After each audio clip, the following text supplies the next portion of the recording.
പ്രശ്നങ്ങളൊന്നുമില്ലാത്ത നല്ല സമാധാനമുള്ളൊരു പ്രഭാതം. എത്ര നാളത്തെ സ്വപ്നമായിരുന്നറിയോ? പക്ഷെ ഏത് സമയത്താണോ ഒരു വയ്യാവേലി കയറിയെന്ന് പറയാൻ പറ്റില്ലല്ലോ. സോഷ്യൽ മീഡിയയിൽ ഒരു യൂട്യൂബർ വണ്ടിയിൽ വെള്ളം നിറച്ച് കൊണ്ടുവച്ച് നമ്മളെ കണ്ടതാ.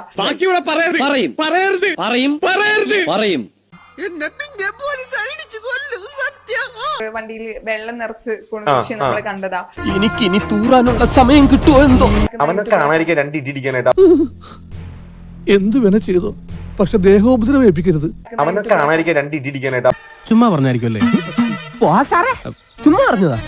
അയാൾ ശരിക്കും പറഞ്ഞതായിരിക്കും. അവൻ ഒറ്റ കാരണമാണ് ഇപ്പൊ ഈ കണ്ട MPD മുഴുവൻ ഓളുള്ള എല്ലാവരും പ്രോഗ്രാം വെച്ചാലും ഇത് വെച്ചാലൊക്കെ പിടുത്തു തുടങ്ങിയത്.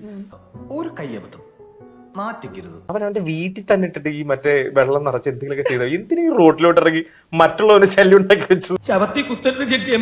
ഞാൻ പറഞ്ഞല്ലോ ഒരു അബദ്ധങ്ങളുടെ ഒരു ഘോഷയാത്ര തന്നെയാണല്ലോ നിന്റെ ജീവിതം. അവൻ ചെയ്തു വെച്ചതിന്റെ വാലം പിടിച്ച് ഹൈക്കോടതിയും MVDയും നാട്ടിലുള്ള എല്ലാവരുടെയും പുറകെ പ്രോഗ്രാം പഠിപ്പിക്കാനൊക്കെ നടന്നു തുടങ്ങി.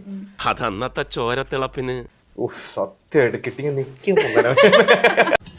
അങ്ങനെ പേടിച്ചു പോകുന്നവനൊന്നും അല്ല ഞാൻ. എന്നാലും വെറുതെ ചോദിക്കാം, ഈ കോയമ്പത്തൂർക്കുള്ള ബസ് പോയാലോ? ശിവനേ. എന്നാ പിന്നെ എങ്ങനെയാട്ടെ, കളക്കണം. ശരി.